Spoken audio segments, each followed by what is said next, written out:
नमस्कार जी, ये fees hike का पर्चा है, इसको पढ़िएगा ज़रूर। इसको पढ़िएगा, इस पर काफ़ी जानकारी है आप लोगों के लिए। इसको पर्चे को जब पढ़ेंगे ना, you will get to know about it, है ना? ठीक है, थैंक यू, नमस्ते। इसको पढ़िएगा ज़रूर। मैं अच्छा, इसको पढ़िएगा। ये ना स्कूल फीस के वहद मिल गया, ठीक है। ये जो स्कूल फीस बढ़ रही है ना, इसके विषय में मैं अच्छा हूँ, इसको पढ़िएगा ज़रूर। अच्छा है आपके पास, इसको पढ़ना और लोगों से डिस्कस करना।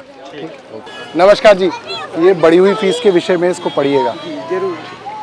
आइए। नमस्कार जी, ये पर्चा पढ़िएगा, जो स्कूल की फीस बढ़ी है ना उसके विषय में। देखिए, जो नया शिक्षा का कानून बनाया गया है प्राइवेट स्कूल की फीस को लेके, ये पूरी तरीके से प्राइवेट स्कूल के मालिकों के लिए बनाया गया है और मिडिल क्लास और बच्चों के माता पिता के खिलाफ है। इसके अंदर आज हमने एक मुहिम शुरू की है, जिसमें हम ये पर्चा एक तरफ हिंदी में अंग्रेज़ी में है, दूसरी तरफ हिंदी में है। ये पर्चा हम लोग आज दिल्ली की सभी विधानसभाओं में प्राइवेट स्कूलों के बाहर इस तरह से बांट रहे हैं। आज यहाँ पे जैसे ग्रेटर कैलाश विधानसभा में एक स्कूल को लिया है, कल दूसरे को लेंगे, फिर तीसरे को लेंगे, और तमाम प्राइवेट स्कूल जो बड़े बड़े हैं उनके पेरेंट्स को जागरूक करने के लिए ये पर्चा हम लोग बांटेंगे और ये मुहिम हमारी चलेगी, ताकि पेरेंट्स को पता चले कि किस तरीके से भारतीय जनता पार्टी की सरकार ने स्कूल मालिकों को मिलके एक ऐसा कानून बना दिया है जिससे पेरेंट्स जो हैं मूक दर्शक बन के रह जाएंगे और हर साल मनमानी फीस स्कूल बढ़ा पाएंगे, और जो फीस अभी 1 अप्रैल को बढ़ी है उस फीस को वापस कैसे किया जाएगा, इस प्रावधान के अंदर वो तरीका नहीं है। बच्चा 12 पास आउट कर चुका है और ना इन लोगों ने हमको टीसी दी है, ना इन्होंने हमें 12 का एक भी मार्कशीट दी है, ना इन्होंने हमें 10th के मार्कशीट भी दी। जबकि हमारे जब सीबीएसई के अकॉर्डिंग ये लोग हमारा है ना एडमिट कार्ड भी नहीं रोक सकते थे। आप सोचिए कि कल बच्चे का पेपर है और इन्होंने शाम को 6 साढ़े 6 बजे हम लोगों को एडमिट कार्ड दिए। इतना मेंटल हैरेस किया है, बच्चा रो रहा था कि मेरे लाइफ मेरे को वोट देना है कि नहीं देना है, आप मुझे बताओ। तो मैम, आपको क्या लगता है, जब से ये नई सरकार आई है तो क्या ये शिक्षा माफिया के साथ खड़ी है? हाँ जी, एक्चुअली देखिए है ना, हम लोगों को इतना, आप सोचिए अगर है ना मेरे को आज कोई प्रॉब्लम है तो मैं क्या 40-50 जनों को इकट्ठा करूँगी, तब जाके वो मेरी प्रॉब्लम जेन्युइन मानी जाएगी। अगर मैं बीमार होती हूँ तो मैं 50 जनों की बीमारी का इंतजार करूँगी, तब मैं उनको इकट्ठा लेके डॉक्टर के पास जाऊँगी, तब वो माना जाएगा कि है ना ये बीमारी जेन्युइन है। मेरी पर्सनल बीमारी नहीं है, मेरी पर्सनल प्रॉब्लम नहीं है।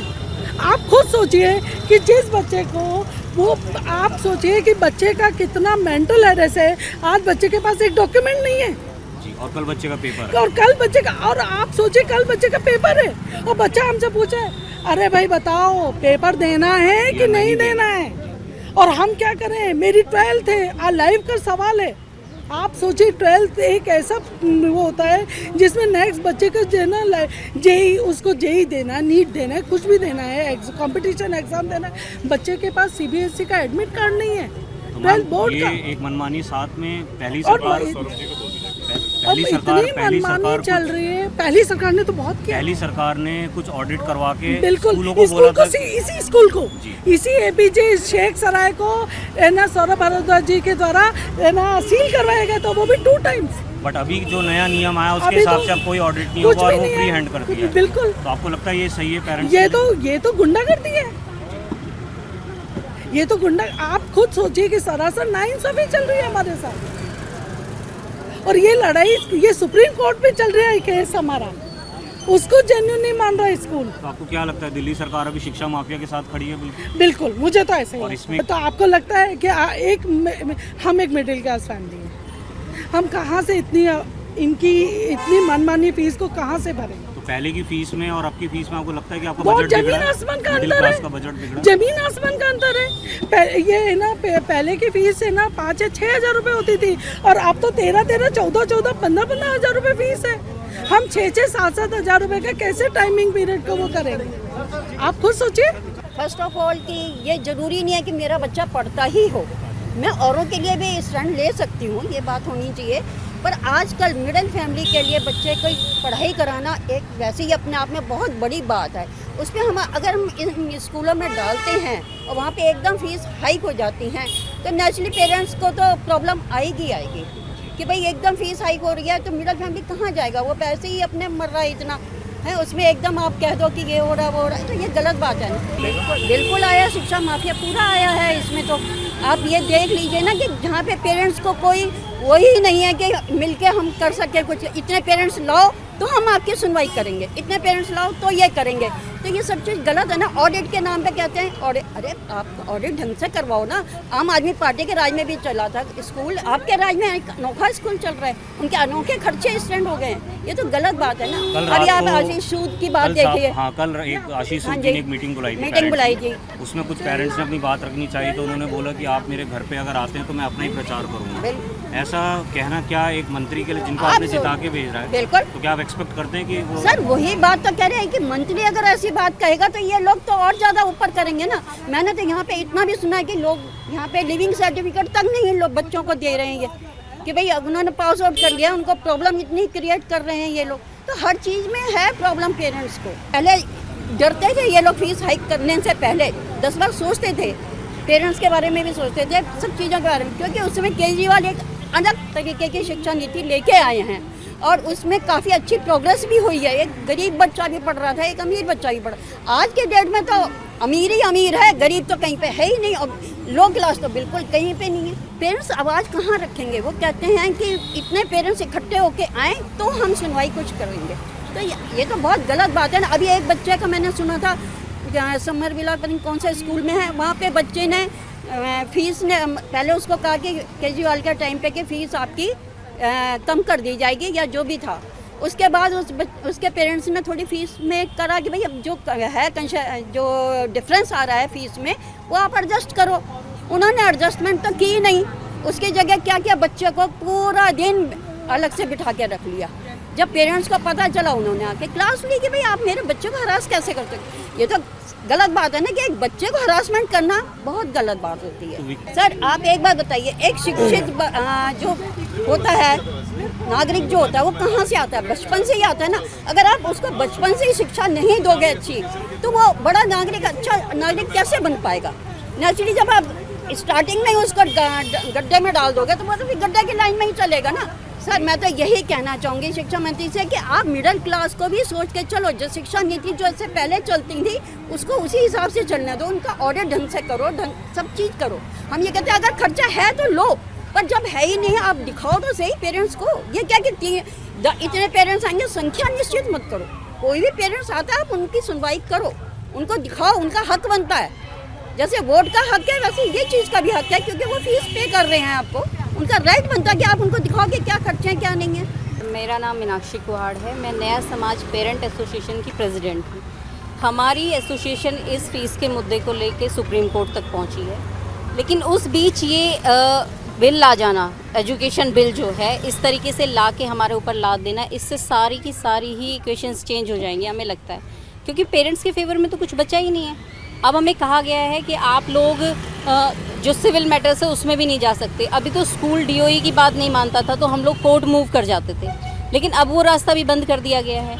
ऑडिट के प्रावधान इसमें बंद कर दिए गए हैं। अब कुछ पेरेंट्स के बच्चों के नाम कटे थे, अगर हम कोर्ट नहीं जाते तो हमारा क्या रास्ता होता? आगे ये चीज़ें ऐसी ज़्यादा बढ़ेंगी तो हम कहाँ जाएंगे, हमें समझ नहीं आ रहा है।